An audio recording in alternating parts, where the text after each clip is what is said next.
Ricky, welcome back to the podcast. Second time being here, second time as an in-person guest. So, it's a very special occasion coming together today. It's day 75 of the 75-day hard challenge. How are you feeling? I feel blessed to be back on here, man. Thank you for having me back on the podcast, and I feel amazing, grateful that I made it through these past 75 days. Yeah, awesome. So, for anyone that doesn't know what 75 Hard is, 75 Hard was started a couple years ago by a man named Andy Frisella. Andy is actually the CEO, owner of First Form Supplements. So if you guys ever tried a protein powder, this is the man behind it. And he started this challenge to make people physically better, mentally better, and just to increase their discipline. And it's a challenge that consists of 2 workouts a day. One has to be outdoors, 45 minutes apiece, 10 pages of reading, drink a gallon of water, take a progress picture, read 10 pages. So it's a lot. I mean, the amount that you're doing one day is more than a lot of people do every single week, maybe even every single month. Mm-hmm. So it's a lot of discipline. It's a lot of determination to get through it, and you have to get creative as well. So, are you, how do you feel now that you're at the end? Is there something you've been craving that you want to get back to? I feel so good that I'm at the end, and honestly, in the mornings, the worst part is the cravings. Yeah. So after I eat my breakfast, which I eat every single day for the past 75 days, after I eat that, my cravings go away, and it makes me not want to eat anything else. So, I love fast food. Yeah. So I've been craving McDonald's like crazy, and tomorrow is I guess when it's officially over, tonight at midnight technically for me. But I honestly don't know if I'm gonna get it.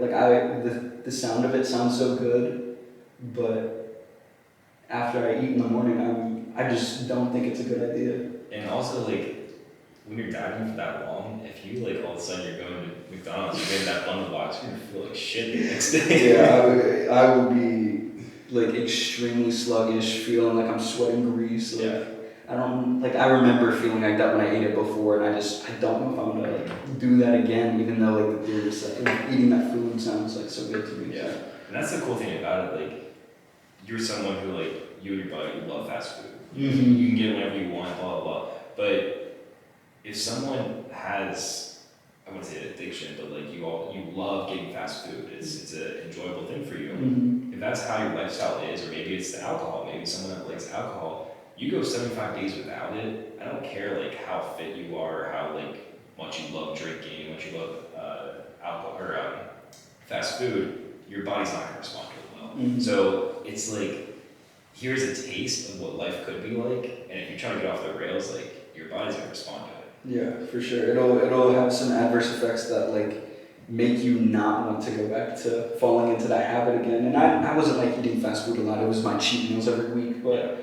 Even then, the idea of that, it really doesn't sound too pleasing to me anymore.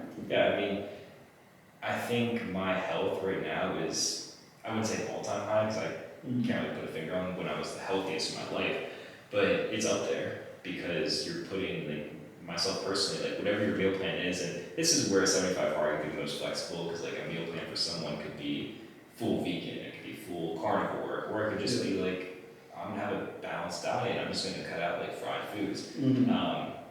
But for me, I was focusing on those whole foods. For a meal, I'm not eating adding the chips or anything processed. It's chicken, rice, vegetables, fruit.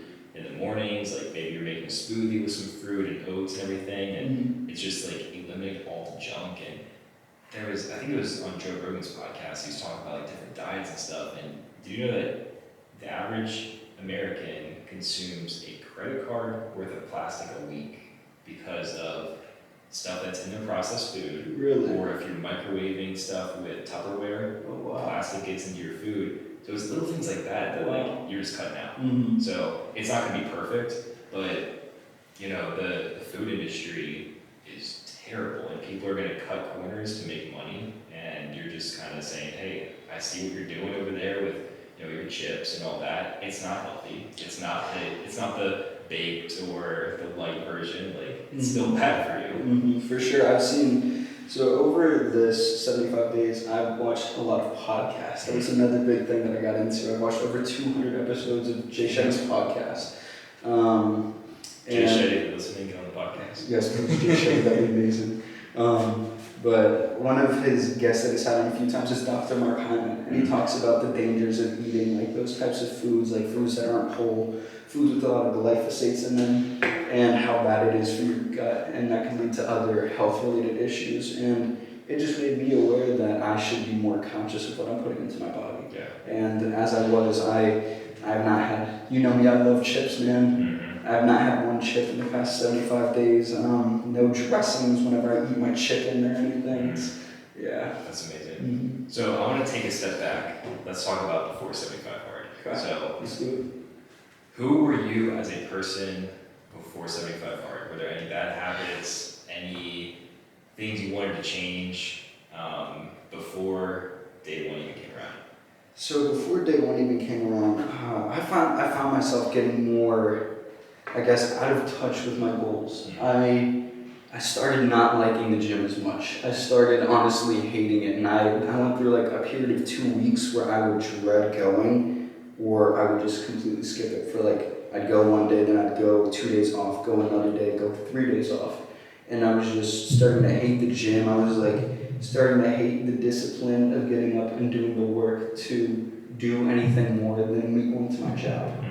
And that was something that I wanted to change, obviously, and 75 Hard really helped me with that, first of all, and just what I take in on a day-to-day basis. So instead of, I don't know, going online and watching like a Netflix show or a YouTube video or listening to music, whenever I found myself wanting to do that, I would consciously think, what can I do to substitute this better? So I would go online. If I found myself like, oh, I'm gonna go watch a Netflix show, like, no, pick up a book, do something different, watch a podcast, do something that's gonna stimulate my mind instead of waste time. When you watch entertainment, you're making other people rich, and it's a distraction. It's taking you away from your goals, and I think that's so important. It's also like really unrealistic as well. Like in reality TV shows, you're like, this is how life should be. Like, it's not. It creates such those false expectations of reality that we're exposed to every day, and it's just not feasible and not sustainable for your life. Yeah, I'm glad you mentioned the books, because before 75 Hard, you never read at all. Before 75 Hard, I never read. In the past, I want to say since 8th grade, since we were designated to do mandated book reports for school, I have not picked up a book since. Even, I mean, I read pages of my science textbooks when I was in college and going through my classes, but that doesn't count as a book. Because I never even read cover to cover. I probably read like a select few pages, what was required for the class. And that's reading because you have to, not because Exactly, that's reading because you have to. Yeah, that's really good. I want to give you credit because, like, I think these last 75 days have been the most impactful for you. Like, just from the outside looking in, I don't know if you agree, but I remember, like, before we started this, compared to where you are, it's a lot different.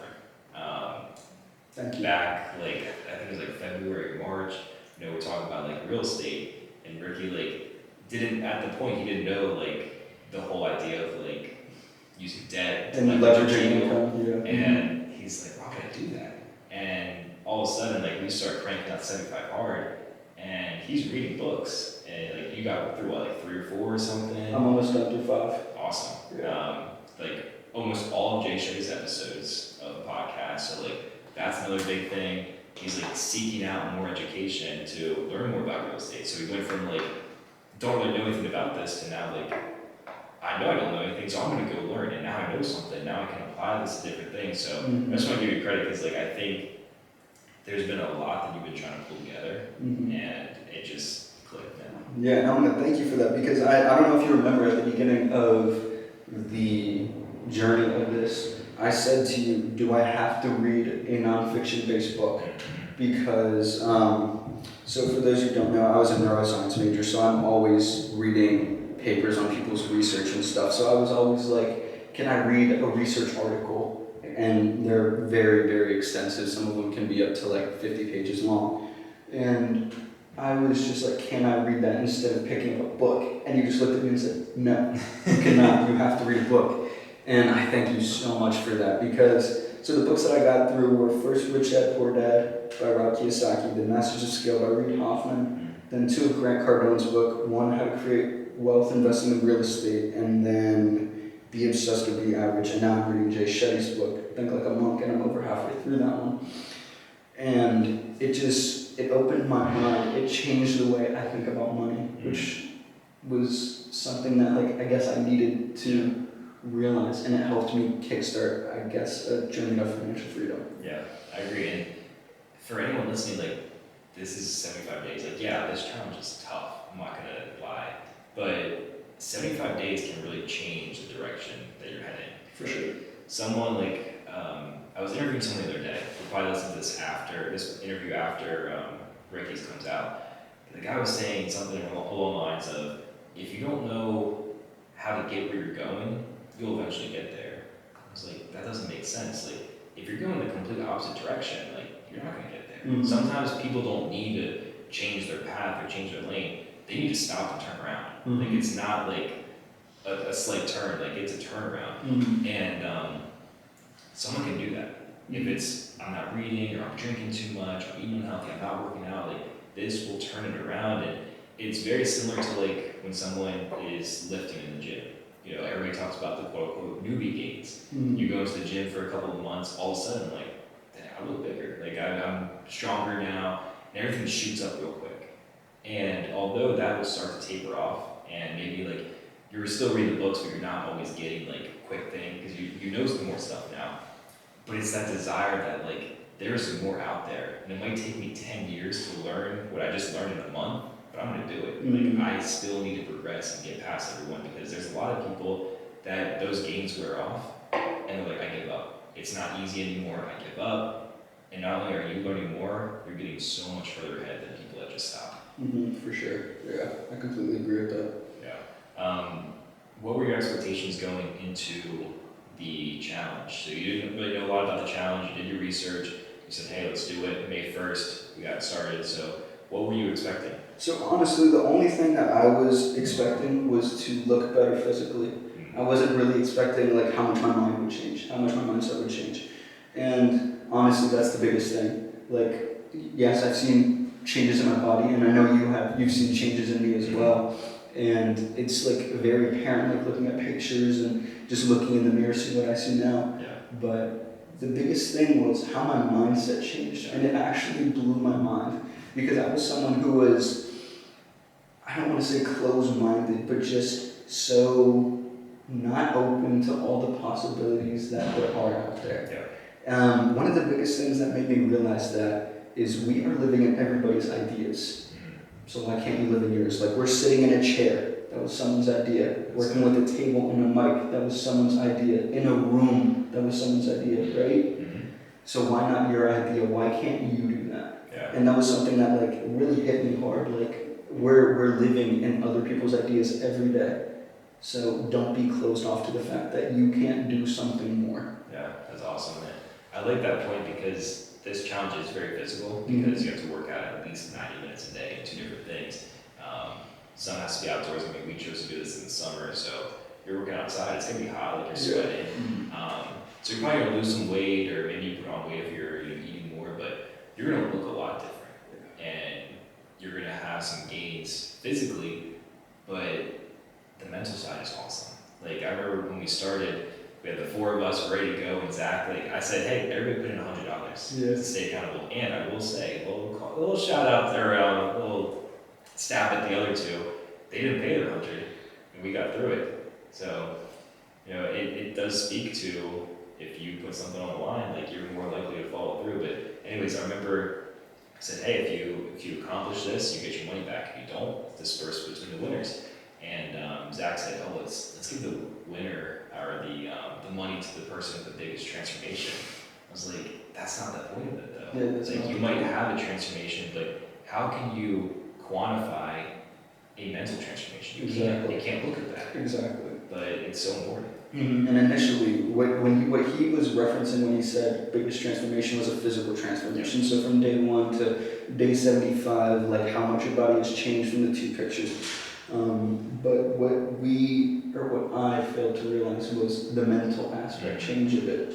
And like you said, you really can't quantify that. It's hard to take a metric to how much your mindset has changed. Yeah, and it's little things like reading a sentence in a book that just really sticks with you, Mhm. and it can stick with you for the rest of your life, and that can be something that like ultimately changes the course of your life. That like you can't say to someone like, "This is how it impacted me." It just the reality now. Yeah, and I remember you said that to me. You said you pay $20 for a book, $20, $30, $40 for a book that'll give you even one key takeaway that you can take for your life. That's $20 for a very key factor in your life. And that's the way I look at books now. And the factor doesn't have to be positive as well. Mhm. It can be like, I completely disagree with this, and I'm never going to listen to this person again. Mhm. Because there's so much influence now. Like you mentioned the books that you're reading, that's 4 or 5 different authors right there. They all have differing opinions on different subjects, 100%. So if you say like, hey, I like this person because of this, but maybe that person doesn't agree, and I'm just going to cut them out because like I don't agree with that. Mhm.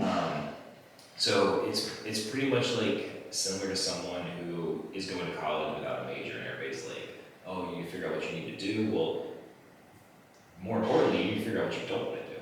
You need to have this experience and be like, this doesn't speak to me. So if you're reading a book, and there's a little tip that someone gave me before, is like if you're in a bookstore, open it up, read a page, or read the first page, and if you don't want to flip the page, don't buy it. Mhm. So it's little things like that you can use, but I mean, you're always going to get value, even if it's one sentence out of 300 pages. Like something's going to stick out. For sure. Mhm. Yeah. So what's next for you? We went through 75 days. What's the next plan? So you did bring up that one thing, that one idea. Live hard. Yeah, live hard. That's what it was called for the next 365 days, right? So Is that how it was? yeah. So just to explain to everyone, 75 hard is the basis of it. Andy also introduced live hard. So the next phase, you can do whatever you want, but it's 30 days of 75 hard plus a few new things, and then you have to take 30 days off. So if you get into the habit of like not eating healthy, you start drinking, like you take 30 days off, and then you got to get back into it. And another 30 days of 75 hard. And then the last phase, phase 3, is when you have to do 75 hard again. This is like a year after. That's why it's called live hard, because it's like a year-long process. Plus you have to like take a cold shower, random act of kindness, speak to a stranger, complete a power list, like all these different things that is very above and beyond. It's not just the 75 hard. So I love the idea of it. And Andy Frisella said he tries to do it every single year. He just picks some time that he's just going to crank it out, and it changes life. So Yeah, wow. I see the one thing that really entices me about that. Well, first of all, I think it'd be a great challenge because you said we should do it together, and I think we should. But the idea of one talking to a stranger and a random act of kindness. Yeah. A random act of kindness is something that So one thing that I try to do in this challenge, if I think something, I speak my mind. So if I'm like somewhere and I'm like, wow, that guy has a really nice outfit, don't think it, go tell him. yeah, Go tell him he has a good outfit. If I'm somewhere and something is like going on and someone just like looks like they need like help with something, they're looking sad, yeah, like I'll say something to them just because now I really believe that positivity that you throw into the world, like you are a reflection of your world. So the more positive you make your environment, that's what your world's gonna be. yeah. I like that. So you gonna do it? Do what? Live hard. Yes. Okay. So these next few days, like we can start whenever. But what are the next few days look like? Do you have desire? Like we talked about, like the health, the food, and everything. But is there something that you want to get back into that you've been limited to right now?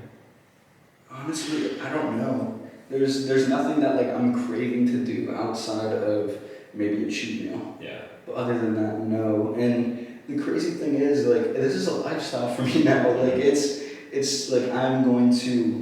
Well, I started changing up my day, so I started doing midnight walks instead. So, because my day starts at midnight, and I work 6 to 6 a.m. 6 p.m. to 6 a.m. And if I'm not busy, I'll go on like a midnight walk